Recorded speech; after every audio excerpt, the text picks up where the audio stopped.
Not too long ago, I made a video asking for ideas outside of the religious realm, now that it seems clear that the SJW train has left the station, plunged off the bridge, and burst into flames in the ravine below. So, viewer Brian Dill gave me a list of things he'd like to hear me talk about, and damn if he wasn't right on the money. Fantastic suggestions, Brian. Good show. So this time out, I'm going to talk about what I think is worse: liberal atheists or conservative fundies. So let's get started.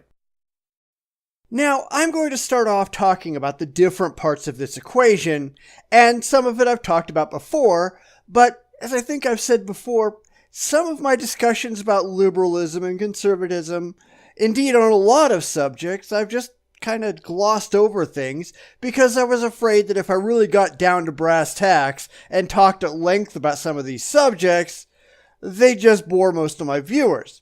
Heck, I probably already do that with the abbreviated discussions I do, but I always wanted to get into a lot of the minutiae and differentiate between things in detail. So I'm going to do that here and in some of my other responses to Brian's questions.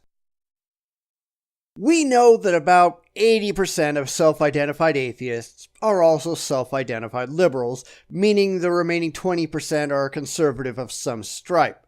Now, I've seen this figure in quite a few different places, and even though I have no idea how accurate it is, I think it's a pretty good starting point for a discussion. It also matches my own experiences pretty well, which isn't proof of anything, but it just makes sense to me based on my interactions with atheists both online and off. So I'm going to go with it because it really doesn't matter one way or the other. So why are so many self-identified atheists also liberal? Well, we really just have to look at the demographics. Most atheists tend to be young, something that also correlates with liberalism. Now, there's an old saying that goes something like, if you're not a liberal at 25, you have no heart, and if you're not a conservative at 35, you have no brain. Now, it's not certain who first said that. Some people have attributed it to Winston Churchill, some to Victor Hugo, but the earliest record I've seen comes from an 1875 French book of contemporary portraits, in which a quote from Anselm Polycarp Batby, presumably referencing Edmund Burke, wrote the following: "He who is not a Republican at 20 compels one to doubt the generosity of his heart, but he who, after 30, persists, compels one to doubt the soundness of his mind." And it's true. As people age, they do tend to become more conservative. And this is because, at least in my opinion, that they have a much greater life experience, and they also stop trying to think about themselves and their feelings. Being happy all the time isn't as important to an old fart like me as it might have been when I was younger. We just look at the world a lot differently at 40 than we did at 20, when we were idealistic and thought we could change the world. Now we know we can't, and we're more interested in what we think should happen more than what we wish would happen. I find that to be increasingly true. I really don't care if people are happy with the world. I care if the world works to the maximum benefit of the majority of people. I care if the world makes intellectual, rational sense, not if people feel emotionally comfortable. I don't care about pandering to people's feelings. I care if the systems in place are actually workable in the real world and can produce consistent and replicable results.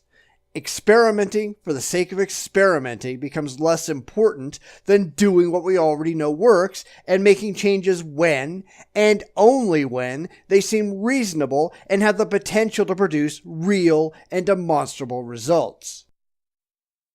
Now, I know that for a lot of people who term themselves conservative, that's not the case. They only want to maintain the life they grew up with because change scares the bejesus out of them. Those tend to be the religious conservatives, and I strongly disagree with them.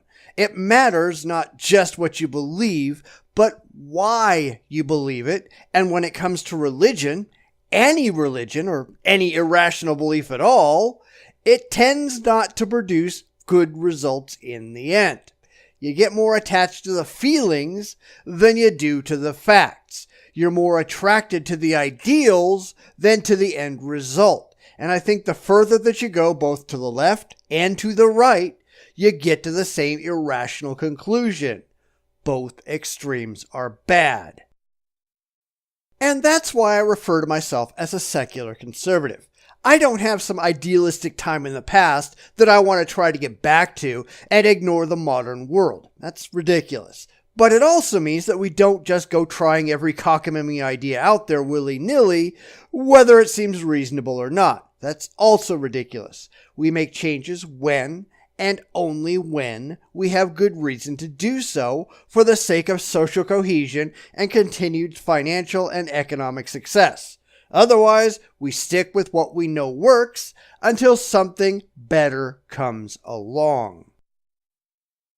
Now, I know this is going to piss off a lot of liberals, especially the far left progressives, but I don't give a damn how people feel. I don't care if you're happy. I care about the health of society and our future success as a people, and that's it. There was a recent story about President Trump telling a widow of a dead U.S. soldier that he knew what he signed up for. And the liberal whiners went wild, ignoring what the story actually was. Of course, this was a deliberate misquote by the liberal media, because he did go on to say, but when it happens, it hurts anyway. But hey, don't let the truth get in the way of a good liberal whine, right? Everything Trump said was true. Okay, maybe it was a little insensitive to say that to the widow casket side, but it's still true, and complaining about the truth doesn't stop it from being the truth. But that's something I see the emotionally overactive playing with on a daily basis. They'd rather have a comforting lie over an uncomfortable truth every time. And I'm not like that at all. Give me truth, no matter how much it hurts. So, I know we're getting kind of off topic here, but it's for a reason. Because it all depends on how you define both the liberal part of liberal atheist and the Fundie part of conservative Fundie. And as I said before, the further to the extremes you go, the more you just wrap around and get to utter insanity. If by liberal you're talking about a classical liberal, then they're probably better defined as a conservative or libertarian today anyhow. If you mean a foaming at the mouth regressive sleazebag, that's entirely different. If you mean a raving evangelical fundamentalist Bible literalist, then again, that's different than someone who is convinced, for what I think are bad reasons, mind you, but convinced that the Bible is true, but is open to having a rational discussion about it. As with the regressive leftist, I would find that person to be very uncommon, but both sides are equally reprehensible in those situations. So, which is worse? Well, I just don't have enough information to go on, unfortunately. I mean, liberal can mean many different things to many different people. In fact, none of the words here are well enough defined to know exactly what you mean by them. Even atheist could be a default atheist who's never bothered to think about religion at all. Conservative could mean a neocon, which frankly is just a highly religious liberal in sheep's clothing. So, I honestly don't know, because the options are so vast. But I will tell you what I would respect. Someone who puts their emotions aside and cares about the real world more than their own feelings. Someone who wants to live in the real world more than their own personal fantasy version. Someone who considers all the variables and picks the responsible options. And that's becoming harder and harder to find these days because everyone wants everything right now, damn the cost or whoever it screws over. Me. That's not someone I respect at all. Because even on the far left, when a bunch of middle-class white kids are screaming about minority rights, they're not doing it for the minorities. They're doing it to virtue signal. They're doing it for themselves. They're doing it because it makes them feel good. I mean, it isn't like these special snowflakes are getting off their asses and putting themselves in harm's way to ensure a better future for others. They aren't out there working in soup kitchens or giving large portions of their income to charity, mostly because they have no jobs and are living on mom and dad's dime. No, they're just internet warriors pretending that pounding on a keyboard actually accomplishes anything. And they're wrong.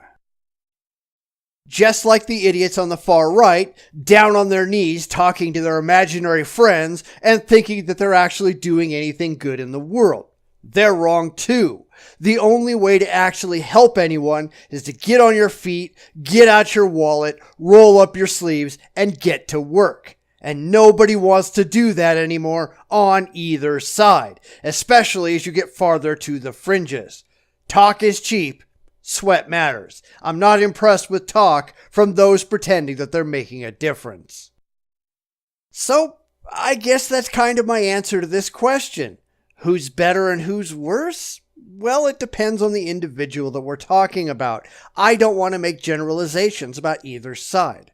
Both sides, especially as you get to the extremes, become reprehensible. Because in the fringes, it stops being about others and starts being about them. It stops being about helping and starts being about looking good. Both ends wear their piety on their sleeves, and neither side actually accomplishes anything. They just screw it up for the rest of us. And damn, I'm so tired of that. Everything changes.